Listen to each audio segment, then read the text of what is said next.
Beautiful. Thank you, Michael. Hello, most of you know me because I'm your bossy aunt or your bossy parent or your bossy in-law or outlaw, but those who don't, I'm Fiona and I'm your MC and I'm Jack Gilding's wife. Whoa. I thought this was going to be easy.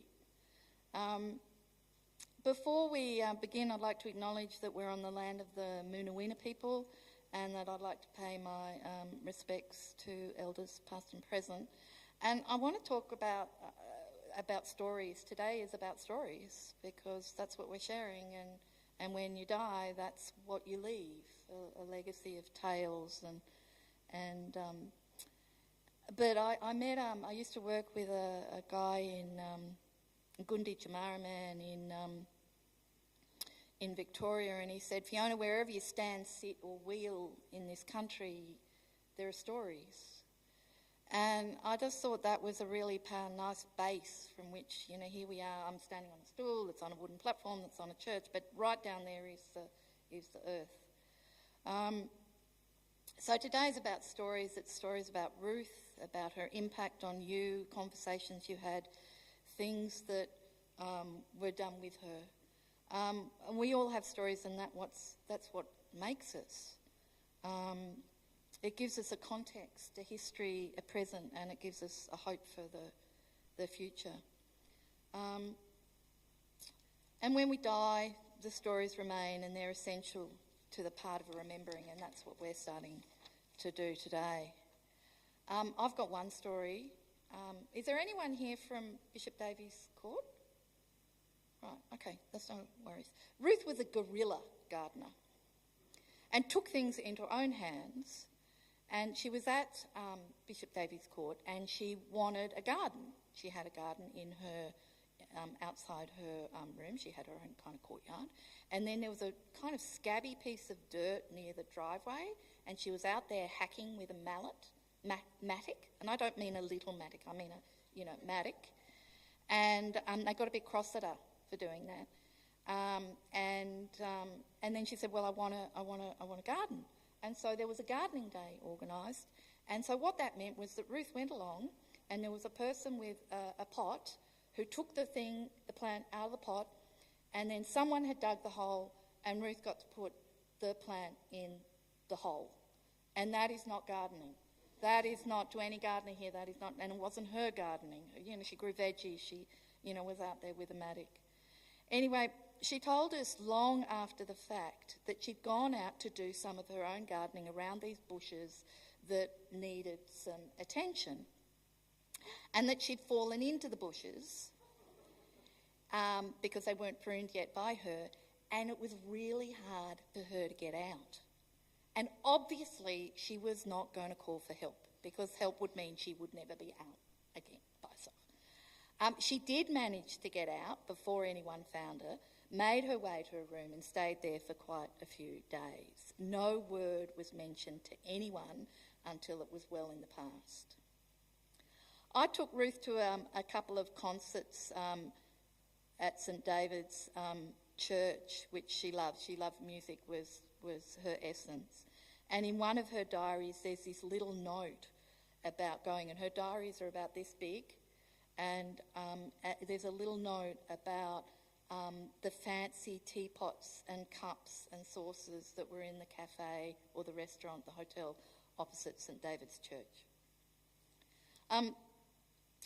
We've just been talking about Ruth. Ruth was like a spiritual seeker, and she has this beautiful book that's over there that you can sign and leave a story in, and it's got quotes from Buddha, and it's got quotes from Rumi, who was a Muslim poet and thinker. And one of the things Rumi says about death has nothing to do with going away. The sun sets, the moon rises, but they're not gone. We did not print a program. This is it, and it's mine. So here's the plan. After I've rabbited on for a bit, Reverend Michael, is going to share some stories about his relationship with Ruth and her relationship with this community. Then Jack, her eldest son, will give the eulogy, which will be followed by a photo montage, and Michael's going to play some Bach on the guitar. Then the very excellent brother-in-law, Paul Gilding, youngest son, will say some words about Ruth. And then we'll see what happens next, and then Jasper and Paul, Jasper, son of Paul, and Michelle will speak and play, and Jasper's going, I'm really nervous now.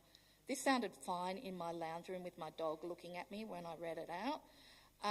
We will speak, Paul will speak, and Jasper will speak, and there'll be a beautiful piece of music played by Jasper. And then we invite you all to come up here and say something, especially the church community, because we don't know you as much, and you've welcomed us here. And then I'll wrap it up.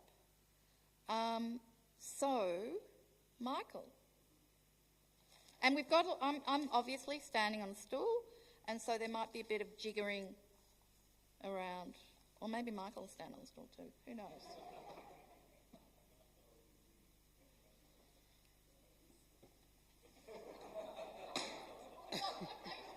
I've already broken it. This is fine. Does this look uncomfortable for anyone if I straddle? Ruth came into our community here.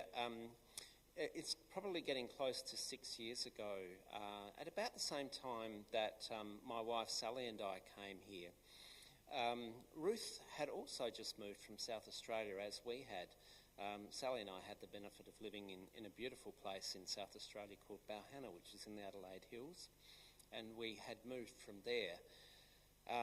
But Sally and I grew up on the Murray River, a river that was very, very familiar to Ruth. And so we had this lovely vocabulary of memories that we could share with each other, and that became very, very beneficial, particularly in some of my last visits with Ruth, when her dementia was starting to become quite advanced.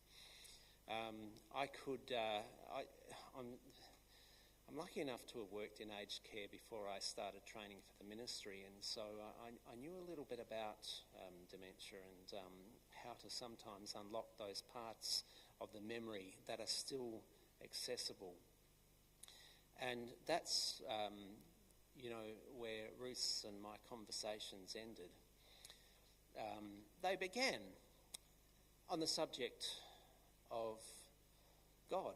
I don't even know whether it's even appropriate to use that term when talking about the spirituality that Ruth had, because for all intents and purposes, I think the best way of describing her, and words are ultimately inadequate, but she was a universalist, and in that, a very, very active one. She was always embracing this sense of the divine, no matter what form or what name it came under. And that was really, really beautiful. One of the very, very endearing traits of Ruth, which you'd all be familiar with, is this way that when you were engaged in conversation with her, and this was right up to the end, she would look straight into you, and she would ask these probing questions about yourself, and invite you to open up and to share the sacred parts of your soul with her. But she wouldn't just leave it there. She would also ask those probing questions of challenge. Well, why do you think that? Why do you believe that?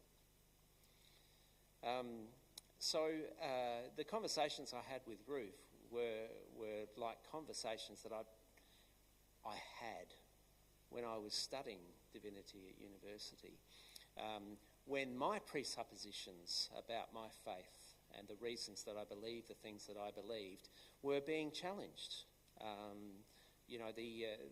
The university degree that I did to become a minister was highly deconstructive. It was very, very critical.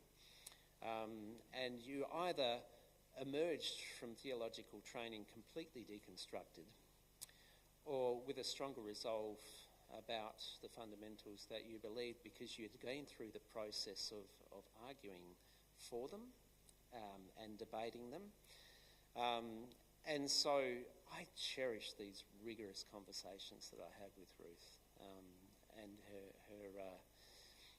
her restless intellect, I think, was the words that were used in her death notice. And I have added to that a restless spirituality, not one that is never conciled, but one that remains happy in its restlessness.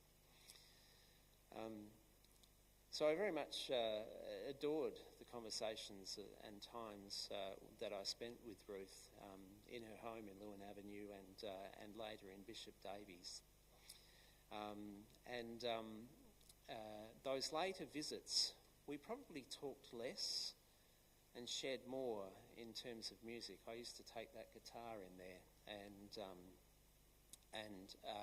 because she'd forgotten who I was, every time I went in there I'd have to explain how I fitted into her history. And it wasn't a hard thing to do or arduous. It was just absolutely fine. And then when we gather around a piece of music, everything was well with her soul. In the early times in Bishop Davies, in fact, she tried to manoeuvre me, being the activist that she was, into offering the whole community of Bishop Davies some kind of a musical interaction and things like that. And I had to tell her that, John Denver's Country Road was one of the first songs that I had learned as a child, and I had musically moved well beyond that.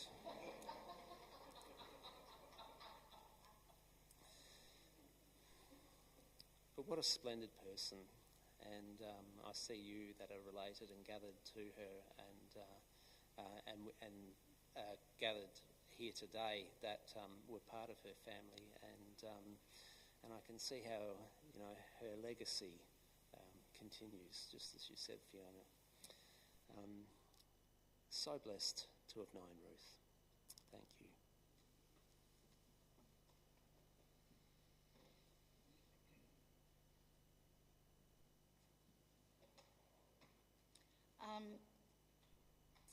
Thank you. That's really lovely. It really does feel like, the meeting of another, her other part of her life that we benefited from, but we didn't necessarily know, but have been welcomed into, and that's family. Jackie's now going to give the eulogy. So Jack, come on up, dear man, and you can do whatever you like with the stool. Thanks. No, I think that's good. Yep. So in some ways, I get to do the easy part, which is to do the history. Because once Jasper starts playing the piano, I'll melt into tears, and so hopefully I can hold it together before then. So Ruth was born in Loxton, South Australia in 1931. Her parents, Bert and Mary, had taken up a soldier settlement block at Maryborough in the Mallee after her father had fought in World War I. If you look at some of the photos over there, you'll see how harsh and barren that Mallee country is. Ruth's older brother John and her 4 younger sisters were all born while the family was at Maryborough. For the children it was a happy time, although rather Spartan by today's standards. The children rode their bikes 3 miles to the Maryborough school, but spent most of their free time playing at home. They had plenty of siblings, but few neighbours. With the outbreak of World War II, Bert was offered an instructor's position in Adelaide suburb of Warradale. The farm was so marginal the family walked off. They weren't even able to sell it. Ruth remembers at the age of 10 having to make cardboard labels to hang around the horses' necks. so that the new owners would know the horses' names. And there's some beautiful photos over there of the kids on the horses. At the end of the war, Bert got a job with the Lands Department supporting farmers in South Australia's southeast. The position had been based at Tailem Bend, but Bert convinced the department that his family needed to be in Murray Bridge, and a house was built for them on Adelaide Road that had an office for Bert. But again, Bert was away a lot of the time. One of my memories from that time is Bert coming back with these fantastic tins, this big of honey. I don't quite know what the deal was there, but it was like years and years' supply of honey. So social life for the family revolved around the Methodist Church, which is, I guess most of you know, is the precursor to the Uniting Church. At least revolved around the Methodist Church for Mary and the children. Bert was rather dismissive, saying at one point that Mary should get a bed at the church, she was there so often. During this time, Ruth got her intermediate certificate at Murray Bridge High School, attended camp at Mount Lofty in the Adelaide Hills with the Comrades, which is not a communist cell. It's in fact a Methodist Young Women's Association. Ruth left home at the age of 17 to attend art school in Adelaide, worked as a housekeeper and supported herself being a nanny, got a job in advertising, and then worked as a handicraft instructor at Dawes Road Repatriation Hospital. I don't know if Paul remembers the large amount of cane work we had to do. So soaking and weaving bits of cane was part of the occupation. I don't know what the retired soldiers thought of that. I'm sure they were really into making baskets, but anyway. In 1953, she married Wes, that she met at the Adelaide Central Mission. Wes had started a grocery shop in Enfield with a friend, and Ruth and Wes lived next to the shop. I was born in 54, and Ruth and Wes lived as house parents at McGill's Children's Home. I don't have any memories of that, but there's some very cute photos over there. Tony was born in 56, Paul in 59. So most of the 60s, Ruth's life was taken up with bringing up young boys. The Methodist Church again featured strongly in the family's social life, as well as becoming Wes's employer. He was originally managed the Aldersgate Old People's Home, as it was called then, retirement village, and later administered a range of the businesses that the Central Methodist Mission ran in Adelaide. The Methodist Church was also very active on social issues, as obviously this church is as well. So there's a nice synergy there. Ruth and Wes were key organisers of many activities. The Methodist Mission supported a visit by Thich Nhat Hanh, at that stage now sort of a famous elderly spiritual leader, but at that stage a young monk actively campaigning against the Vietnam War. And he actually stayed one night at our house. Paul, I think, has probably got more memories of that than I do. And that's quite possibly where Ruth's interest in Buddhism came from. In 1969, Wes undertook a study tour in America, England and Europe. Ruth had to decide whether to stay home and look after us boys, but she decided to go with Wes and accompany him, and we all had interesting times being farmed out to different family members. Formative experience for all of us. Then we all moved to Melbourne when Wes got a job here, got a job in Melbourne, Executive Officer of the Australian Council of the Ageing. So in 1974, we'd all left home. Ruth enrolled in a BA at La Trobe, the certificates over there, philosophy, history and sociology, so it's a pretty not surprising combination of studies. Graduated in 78. Nice photo over there. Ruth and Wes were also involved in other social movements. In particular, they helped Stuart Morris start the Camberwell Early Planning for Retirement group. Within 10 years, there were 30 local early planning for retirement groups in Victoria, and Ruth became the executive officer of the umbrella group of the Early Planning for Retirement Association. So she did that for 16 years. So she knew all the theory of retirement planning, but wasn't actually ready to retire. So she left that job, thought she was going to retire, and then realised that didn't really suit her. So then she applied for and got a job in Ararat, and threw herself into various. So she was working in community development in Ararat, and also involved in a lot of community activities, Landcare, Sing Australia, the art gallery. 2000, the year 2000 was a bit of a turning point, I guess, for a lot of people, for a lot of reasons. Ruth had heart surgery, which was an amazing experience. She stayed with us for a week, recovering from that. She bounced back from that remarkably quickly, but it certainly slowed her down. And after that, she was much more focused on family and friends than actively involved in the community. 2014, she moved to Tasmania. So Paul was already down here. Fiona and I had moved down, and our kids had moved down a few years earlier. As Michael mentioned, she had her own house in Lewin Avenue before needing to slow down further and moving into Bishop Davies Court. But as you'll all be aware, she still had a lot of community engagements. So for a girl from the bush, Ruth saw a lot of the world, and she obviously did it pretty adventurously a lot of the time. On their honeymoon, Ruth and Wes rode around England and Europe, watched Queen Elizabeth drive past along with a few thousand other people. I don't think they didn't have seats in the cathedral, but they were part of the crowd. They went to India and Ceylon on the way home. So that was their honeymoon, a pretty adventurous honeymoon. When they were doing later on when they were doing the work trip to America, somebody has said to Ruth, if you're going to do this, if you're going to leave your boys behind, you have to have something to do for yourself. And she decided that a mule ride to the bottom of the Grand Canyon was the thing to do. I don't know how long that takes and how scary it is, but anyway, Ruth organised it. They did it. Got to the bottom of the Grand Canyon and back up again safely. She also participated in a number of great Victorian bike rides. She was obviously a keen cyclist for most of her life. And then after she separated from Wes, she moved in with Margaret Wells, and they did a lot of bike rides together.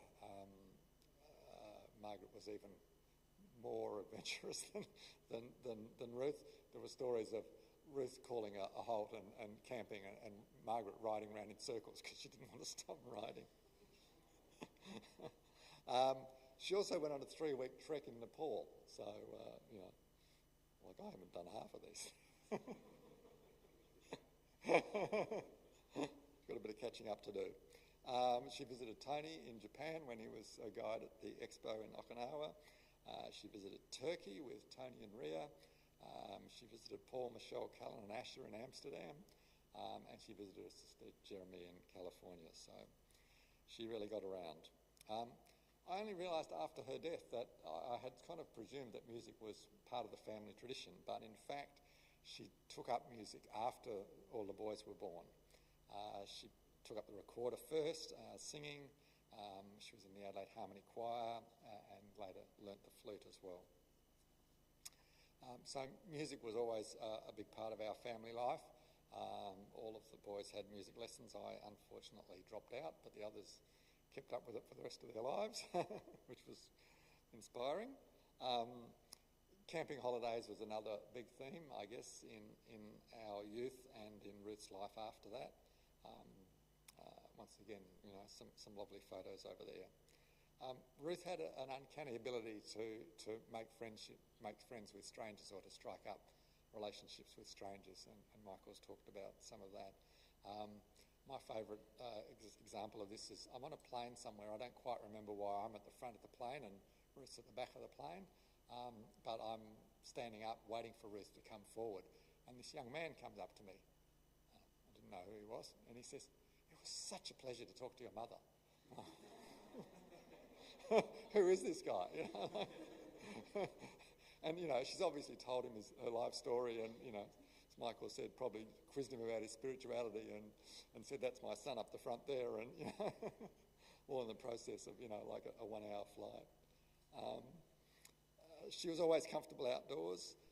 she had an innate sense of direction. So she was a bit surprised when I said I didn't have an instinctive notion of where north was. As a country girl and a camper and a walker, she always knew where she was and which way was north. And it actually became a bit distressing for her when dementia set in. I know we talked a lot about dementia. We actually were pretty lucky. Ruth had the beginnings of vascular dementia, but she was active and engaged and knew her family at least up until the end. So yeah, she was always up for camping and being outdoors. Some of you will remember the back of her car, which always had the electric jug, 12-volt plug-in electric kettle. I don't know how long that took to boil a cup of water, but 12 volts. But and a plastic box with cups and tea bags and sugar and. All right.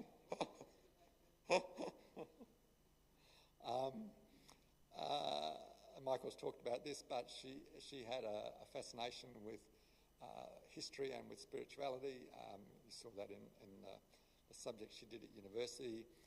When I cleaned out a room, I've got a whole box of I chucked out half the books, but the ones I kept are several versions of the Bible or the Quran, a whole lot of Buddhist teachings.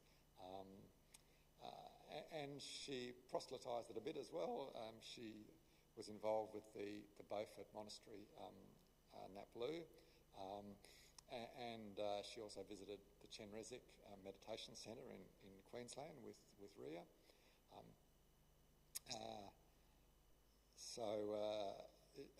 I don't know if any of you were involved in this, but she actually organised for some of the nuns from Beaufort to come to Kingston and run a session on mindfulness, which I suspect wasn't as successful an exercise in cross-cultural communication as she'd hoped. But anyway, she organised it, which was amazing. I mean, she, put out the publicity, organised it, got the nuns to come down, and because she decided that the people in Kingston needed to learn about Buddhist meditation. She was definitely the intellectual of the family. I hope I got some of that. I certainly didn't get the musical talent. But I think a testament to, one of the many testaments to Ruth is the way that the three boys sort of went off in some ways related, but in some ways quite different paths. Ruth claimed that she didn't understand girls, which was a bit odd because, she brought up her younger sisters. She had, 4 very strong, assertive sisters and one slightly overwhelmed brother. So she was particularly interested in her granddaughters, Jasmine and Grace, and how they grew up and became young women. I think Tony and Paul and I benefited a bit from her not having daughters. I think if she'd had daughters, we probably wouldn't have learnt to cook and sew and probably would have had more traditional values. So I guess one of the problems with eulogies is that you tend to make people sound perfect. and as you all know, Ruth was a pretty amazing person. But, we all have our shortcomings. She could sometimes be judgmental.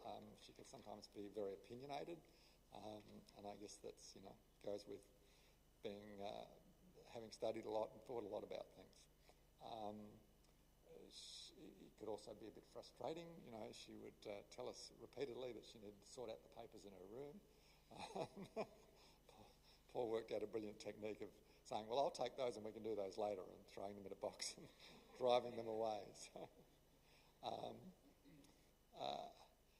and I think she's, despite the way that she threw herself into life, she did struggle sometimes. I think particularly in the 60s with young boys, having given up a work life, having to be a parent.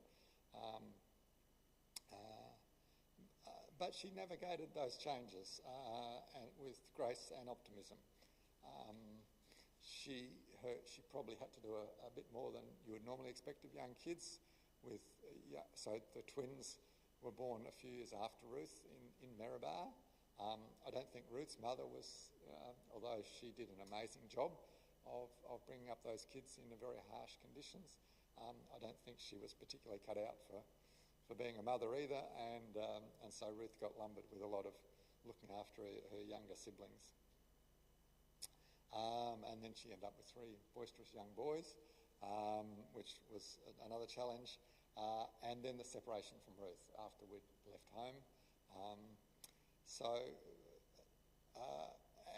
As I realised the other day, the period of Ruth's life after she separated, after she stopped becoming a wife and a mother, or becoming an active parenting, was actually longer than the time she was married.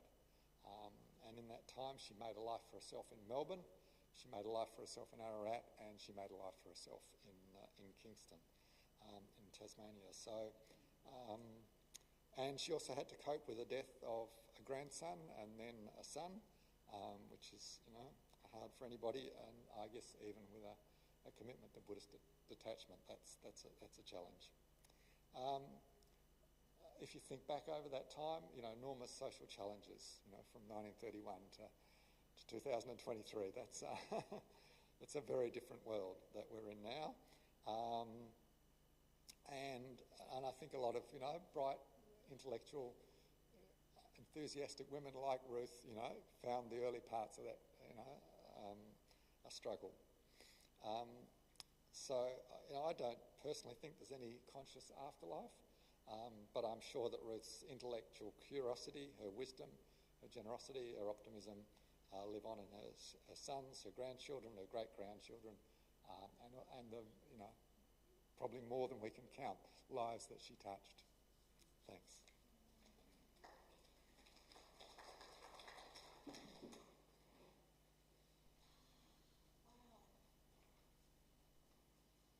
Okay, that was beautiful. I know that Ruth and I, one of the fantastic things about Ruth was that she and I sometimes butted heads, both, but she held no resentment. And I think that that's a really amazing thing, if you can hold no resentment when you have, arguments. Anyway, Paul, it's your turn. Sorry, no, it's not. It's time for the montage. You don't need me at all. Okay, it's the montage time.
Thank you, Scott.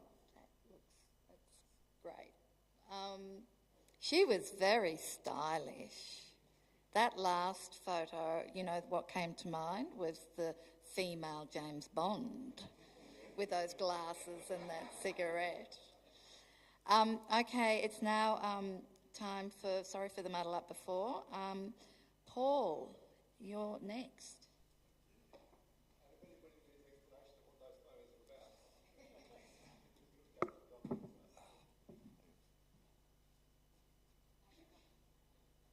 Thank you.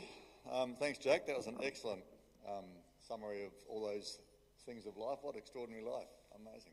So I just want to say, talk about three things. First is the church, really, in Ruth's life. I think we've all talked about the restless spirituality, restless intelligence, and Ruth was certainly personified by that. But the church really, the Methodist Church in particular, then the Uniting Church obviously, really defined much of her upbringing, much of her life. Obviously a very Christian family, as her father complained about mum living at the church, and very much part of that life in Murray Bridge, which I think was super important. It's also the reason Wes, our father and Ruth met. Our father was the son of a Methodist minister in Adelaide, and Ruth, you know, very much involved in church groups and, you know, Christian education camps, etc. And I think that really was the defining way they met, you know, both coming from very strong Methodist families. And the reason I say that, apart from to acknowledge where we are and thank you for your hospitality in that regard, is to say it really was her rock, right? You talked about her coming back to you and talking about those things. It was she went off to explore and then she came back, and that was a huge amount of comfort for her, I think, which I think is very important. It's very important in life to have that rock of yours, whatever spiritual journey you're on, having a sense of where you belong, I think was super important. And for Ruth and for all of her family, this is the first of two memorials. The second one will be in South Australia because her sister, who's just a couple of years younger, can't travel. So we're having a memorial in Victor Harbour for her and the family in Adelaide. And for all that family, the church has become an incredibly important part of it. And I think that's a really powerful thing to remember about Ruth. Is that the values that, you know, Jack referred to, the social activism of the church, really defined our lives and us. And Ruth, you know, meeting Thich Nhat Hanh, you know, going off on the Buddhist journey, coming back to the sort of Uniting Church, going out again, coming back, etc., is, I think, very important. But it's also the values. All three boys have been involved in activism of various sorts on various issues, and people often say, where did that come from? And I kind of didn't think about it much for much of my life. You know, I got mine through Jack, but on reflection, it was very clear that the social activism values of the Methodists that came to Australia, came to Adelaide in those early years, that particular group, I forget what they were called, had a very strong social activism, poverty alleviation sort of mentality. And so I was never aware of that as a kid.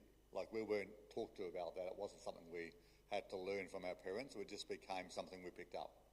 Right, and all of us ending up with careers, jobs, passions, whatever, in that social change area, I think, came from those values of the church. And that sense of a church is not something you just go to on Sundays and then leave.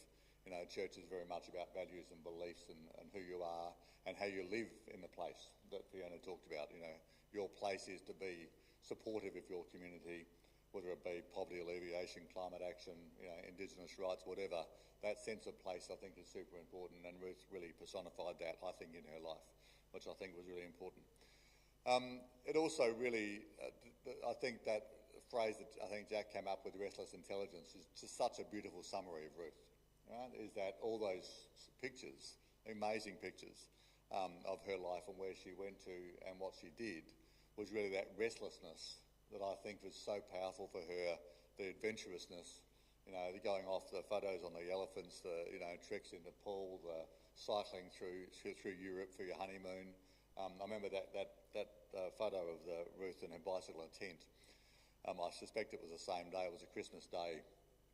I forget when. I was off, you know, having my life and not paying much attention to my family as usual, that part of the family. And she was, I rang her and said, oh, happy Christmas, you know, what are you doing? She said, I'm camping. I said, what do you mean you're camping? You know, no one was here, so I just got on my bike and did the 35-kilometre ride to a camping ground out from Ararat and set up my tent for Christmas Day because I didn't have anything else to do. I thought that'd be fun. You And I thought, wow, okay, right, should pay more attention to what my mum's doing. But it was really just that adventurousness, I think, which was super powerful. So that church stuff, I think, is really powerful. The second thing to say is just a short, funny story, really, is because Jack used to find this very frustrating with Ruth, that you'd go and see her in it, not when she had dementia, but when she was very much had all of her faculties, and she'd talk about the need to sort her papers out, right? And she was completely obsessed by this issue. And so every time you go and talk to her, she says, I really need to sort my papers out, you know. I said, well, you know, I'll give you a hand. You know, it's like, I'll just come around, just say when, and we'll sit down and we'll go through them together. Yes, I'll take some away, but we'll also sort them out together. Be a fun thing to do for mother and son. And Jack said, that's really generous. Why would you do that? That's going to be incredibly painful. I said, no, it's not. I want to go and see her next week, and she's going to say, I really need to sort my papers out. And I'm going to say, I'd love to do that with you. That'd be great. We can do it together. What a lovely mother and son thing to do. And she'll say, oh, that'd be so great. I'll give you a call when I'm ready. You ready? We'll do it now? No, I'm not ready yet, but we'll do it soon. And then next week, be the same conversation over and over again. And Jack would get irritated and say, what's irritating? You have the same conversation. You know what you're going to say. You know nothing's going to happen. It's like you appear to be generous and you're doing nothing. You know, it's like, winner. So I thought that was just a very funny example of Ruth's later years, when she had all of her faculties but still couldn't sort of papers out. The final thing, sort of topic really, which really was triggered by these photos as well, is that the incredible life journey that she's been on. But the ones that I absolutely see, there's a little old brown book over there of photos of Mirabar, that soldier settler land that the government gave to soldiers, you know, as a bonus for risking their lives for the war. Here, have a bit of dust, and good luck with that. But the reason I raised that issue, there's a beautiful photo there of her and two of her sisters, like doing a fairy dance in all this beautiful white clothing. I'm not sure what they're doing, but I have this image of fairies in a dell, and it's actually just a pile of dust. But they're making the best of what they have there and having a lovely life, right? And their parents, I can imagine, agonising over not being able to feed their kids, not having any money, you know, kids cycling to school, whatever. But the kids were just being kids. Right? And that journey and that upbringing, I think, was just so powerful for her. To give her the sense of the love of outdoors, which I think is really important to her. But also that sense of whatever I'm in, I'm just going to make it work. And I think that was quite powerful. And that takes me to the kind of idea of growing up. Jack talked about this in the 60s. You know, the 60s was a revolutionary time in the world, right? The 68, you know, riots in Paris, the rise of, you know, the women's movement, etc. Radical politics. And she was sort of, in her view, probably in hindsight, stuck at home, right, being force-fit into a housewife in suburban Adelaide, which was the right Christian family values thing to do, which it was, and she did a great job of it. You know, imperfect, but certainly very adequate given the context. But I think that struggle for her really came from there. It was like she would naturally have wanted to be a career person. Right? And she wanted to do big things in the world, and she had a huge intellect, and she was so curious about the world. And so I sort of see much of her life, and she definitely suffered quite bad depression during that period, and most of her life, various manageable, not like bedridden, but like certainly suffering depression. And that, I can sort of see that struggle for her, right, is that she wanted to be this, and she was so excited about getting her university degree. She would tell everyone about it all the time, ad nauseum in the family. And how important it was, and how she was an intellect, and she didn't like people who didn't study and didn't have qualifications, and she was quite obsessed by this qualification issue. And that was, to me, evidence of this idea that I want to be a person like that. I want to have, which after we left home, she went and got a degree, which is amazing, I think, at that age, to go and get a degree, and then a diploma in recreational studies, and then go back to work and have a full-time career. And that was so important to her because it was a manifestation of what she missed, I think, in the 60s and 70s, right? That she kind of re-established, as Jack said, a huge amount of time. Our father died 25 years ago, so that's a long time, right, for her to be, you know, they separated before that. And she was never quite happy with the separation from Wes until he died. And once he died, she released all that angst about the marriage ending and became a comfortable single woman. You know, with a degree, with a job, with a network, etc. And I think that's a really testament to her that she was able to bring herself back from, you know, an unhappy place into a really exciting place. And like you said, some great comments about that and her ongoing restless intelligence in that process to become the woman that she became, which I think is an amazing level of adaptability, which I think is super important. So yeah, I think she struggled in recent years with the dementia, obviously, but that was pretty recent. She was, well, that last photo there is her on her 92nd birthday, so a couple of weeks before she died. Coming out to lunch, she was a bit vague that day. She was certainly there. She knew where she was and what was going on, but she was a bit vague that day. But a week earlier, I went to have lunch with her at Bishop Davies, thank goodness, in hindsight, and she was introducing me to everyone in the place, for the second, third, fourth, fifth time. But she was really clear who I was, what was going on, what her sons were like, etc. And so she was really still had very much good days, in those last period. And I think to be there, that whole journey to end up at 92, that's like, I think about that's like I'm 64, that's a long time to go. And that's a pretty extraordinary life, and I think she ended up in a very good place. And the final comment is, people say, naturally enough, sorry for your loss. I think that's no loss. She's 92. She died quickly, painlessly, with her, son by her side, which is a beautiful thing to do. And Jasper was there the day before, and it's that kind of idea that loss of life is a loss, right? Whereas I think this is very much an absolute celebration of life, and that is an extraordinary life that she led. So thank you.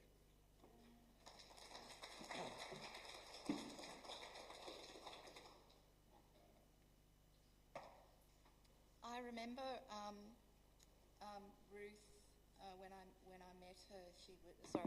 When I met her, she was living in this funky little flat in St Kilda, and I really liked her, and I think that's been a real blessing. People talk about in-laws and whatnot, but to like your mother-in-law, who had not had daughters, so kind of, didn't kind of colonise us. I think I'm speaking for Michelle as well.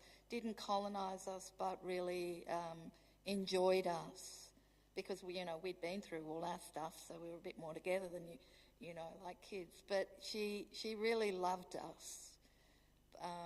And I remember when my mum died 22 years ago, and she never tried to be my mother, but she was a fantastic mother-in-law and mother-outlaw.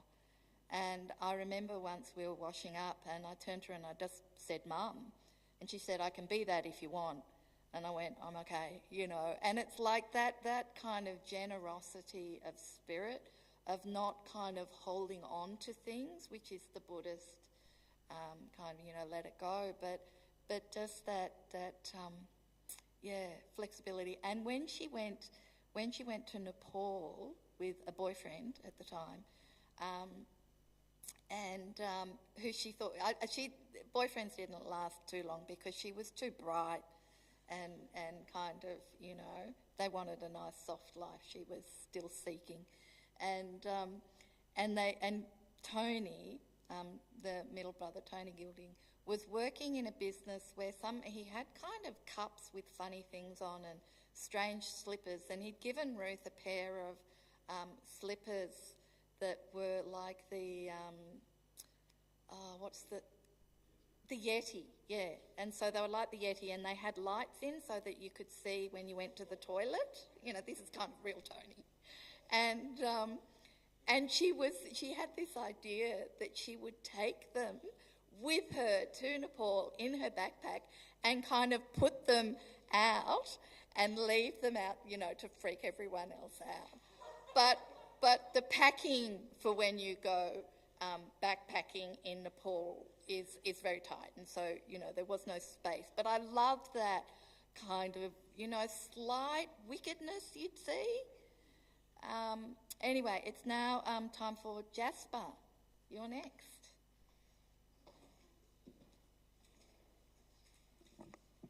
This is the part where I have to figure out what I want to say.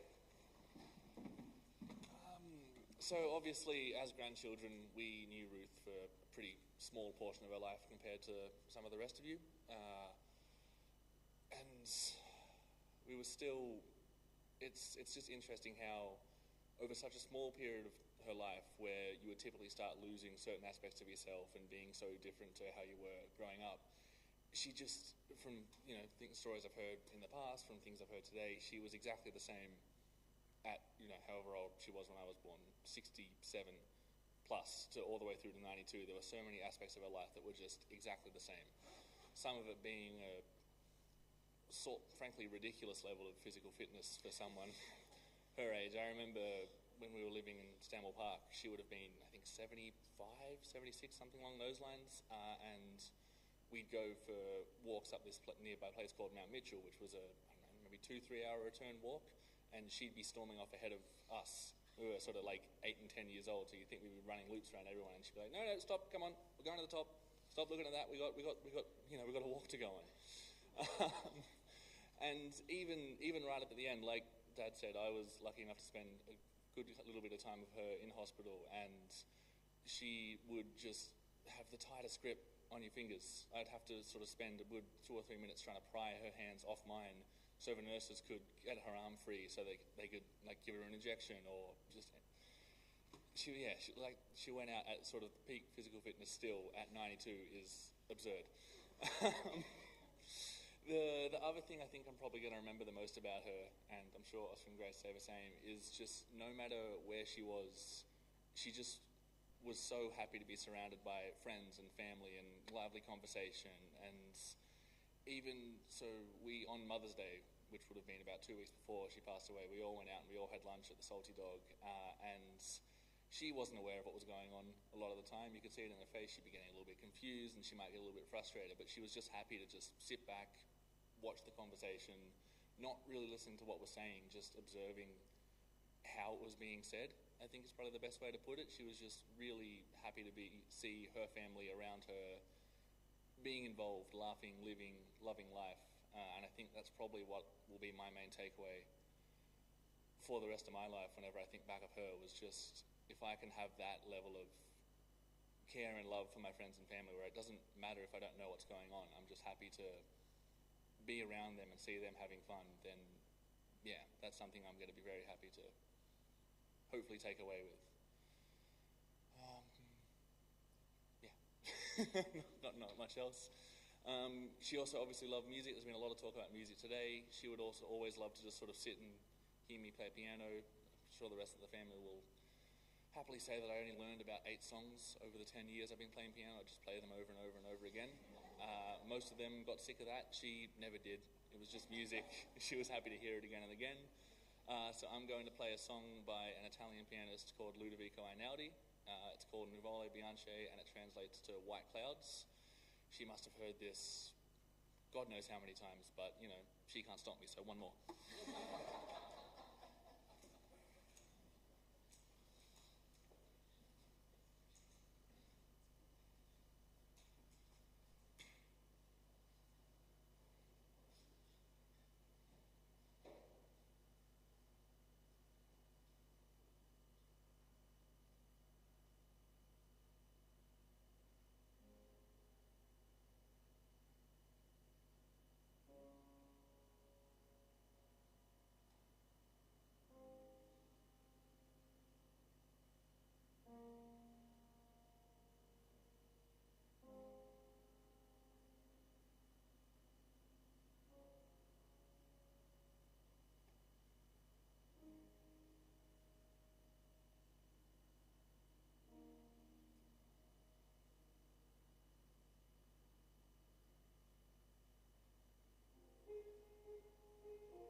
I was lucky enough to be here yesterday, and it was Michael and I and Jasper was practicing, and all I wanted to do was like swirl around the room like a kid, you know, where you put your arms around and you just go round and round and round. And when I was listening to that, I thought of the Marsh girls, you know, playing that kind of swirling fairy game and that music and just kind of lifting the spirit of Ruth to wherever. Spectacular, thank you. Exquisite, actually, yes, yeah. Thank you, Jasper. Okay, this is the part that if anyone would like to come and share a story about Ruth, you are most welcome. And you don't actually have to come up here. You can just kind of do it there if up here is a bit much. Otherwise, I have pages of things to but, yeah. Come.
It is. It's so, you know, like, yeah. And even though it's a bit, it's just perfect, isn't it? Anyone else?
Yeah. It's a pleasure. It's funny how you're saying, well, not funny, but, you know, you're saying thank you for inviting me, you know, you. And it was actually Michael who said, if you'd like, you could have it here. So he welcomed us.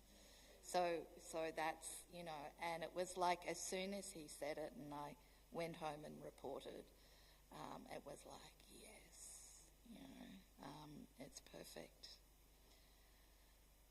Okay, I think I might, I've got some bits that people have sent and they'd like me to read out. How are we going for time? Okay, we'll wrap up by past and there's lots of food and nourishment. And did you know, well, some of the family might know, you might know, did you know that Michael's actually going to be the barista? Like, what a multi-talented, this is like playing the buck and, doing this, and then he's going to make it. Anyway, this is from my sister, Alison. I spent happy times in the company of Ruth, particularly at Kawinjabora and at our family gatherings and celebrations. Kawinjabora was in Victoria. I loved her honesty, strength, compassion, forthrightness. She was great company, very open and engaging, and she told it like it was, which I appreciated. I got to know her more intimately during our epic family trip to a cousin Michael and Amy's wedding on Mackinac Island in Michigan. We experienced a whirlwind of travel on a single day, hopping on 2 planes, a train, a bus, a boat, and finally a horse and carriage, as you do. Ruth must have been close to 80. I think she was about 72 or 3, but was an absolute trooper, strong, positive, and good company. She took it in stride when we squeezed into a hotel room with 3 young kids, 4 adults, and a lot of commotion. And I think all the kids Minette would have been about 2, and our kids were like 5 and 6. She took it, I guess for Ruth, that was a piece of cake compared to raising 3 very spirited and amazing sons. But what I remember from that time is I had more chance to hang out with her and enjoy and absorb her complexity and intelligence. I'm glad she enjoyed a long life and that the end was not traumatic. Ruth will be missed, and it's painful and hard to imagine her from the physical realm. I fervently wish I could be there in person. Rest in peace, dear Ruth. And then there's one because Ruth was in Ararat, which was kind of up the road from Kawinjabora, about an hour and a half, and Paul and Michelle and their kids were in New South Wales. We kind of saw more of her. And she would sometimes, if she wasn't with Paul and Michelle for Christmas, she'd be with us, and we had a family that was like family who would be also there. Anyway, this is from Louise Cook-Tonkin. One of my strongest and most enduring memories of Ruth is that of her standing tall and strong at James's funeral and beginning her talk with the words, "It's hard to see your adult children in pain." These words struck me at the time as wisdom, insight, support and compassion for all of us, but especially for Fiona and Jack. There are so many interactions with Ruth around this time and the following years of shock, mourning, anger, processing. Ruth's presence was strongly valued through all of it. A present, generous, supportive, grieving grandmother. Her statement about seeing your adult children in pain, though, has brought me back to so many times in a way that surprises me. Often they will come back as I reflect and watch other people go through trauma and hardship around primary relationships of parenting and my own journey and the long ups and downs of these connections. The human experience expressed in these words, the emotional honesty of them, and the depth of knowing pain and allowing it to be present and in its fullness without judgment. I think that's a really important thing about Ruth, without judgment. I think I would have liked to have had parents that offered such leadership in hard times. These words also reflect something deep about the person Ruth was and how she lived and faced life's challenges in an emotionally honest and clear way. I saw in her an uprightness, a straight-backed, tall, direct way of approaching and facing life. I've always looked at each of the boys and seeing them as they also lived and faced their lives with this quality, and what an amazing family they would have been with her at the helm. She had a formidable intellect and was involved in so many things, so active, engaged and engaging, and I always enjoyed conversations with her. I was amazed at her packing up and moving from St Kilda to work in Ararat and revelling in the experience. The Ararat of my childhood was working class, boring, little to offer, and even the locals couldn't be bothered saying the name properly. They pronounced it Ararat. So seeing her enjoying and working in the town that I grew up in revealed a lot about her. And then in doing it again in her mature age, seemed brave and adventurous, as did moving to Tasmania in her later years. I've not seen her as much lately, but I've had Christmas with her and Fiona a few years ago, Fiona and Jack. At the time, she told us about her involvement in Thich Nhat Hanh and the group she'd founded in his honour to follow his teachings. We've also been very devoted to Thich's writings and teachings. So another deep conversation opened up. It was, I'm skipping a bit. So today our thoughts are with all of you, her children, her partners, her grandchildren, and her great-grandchildren as you celebrate her wonderful life. I look forward to enjoying and being thankful for it all again. So that was from Louise. So, in wrapping up, we've focused, obviously, a lot on death, but I'd like to bring some attention to birth, because tomorrow, Paul and Michelle's youngest, Grace Catherine Gilding, I know you're going to hate me, I'm going to do it, you can beat me up later, turns 21. And although this attention may be annoying her, it's actually really important. It's really important because you can't just talk about death without life.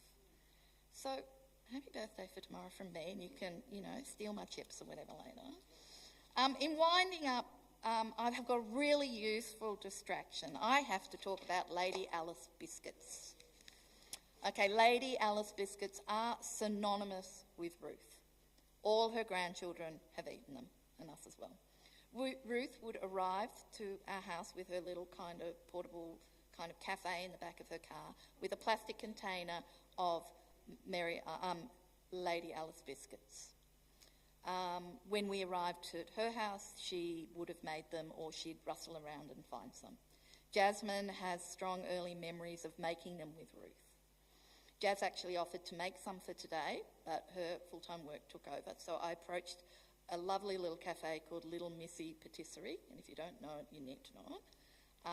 And I said, if I gave you the recipe, would you make them the way she did? And so over there is this beautiful recipe card with stains, and it's all written in ounces.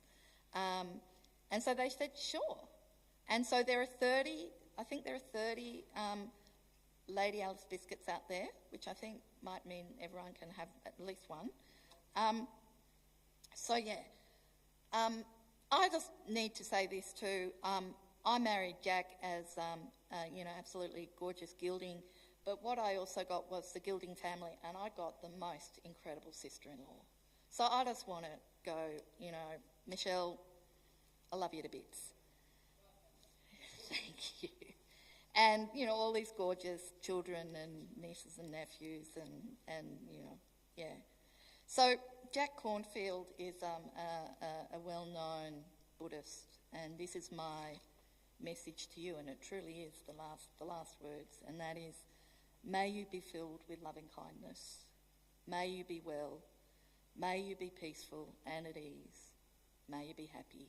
Thank you, Ruth.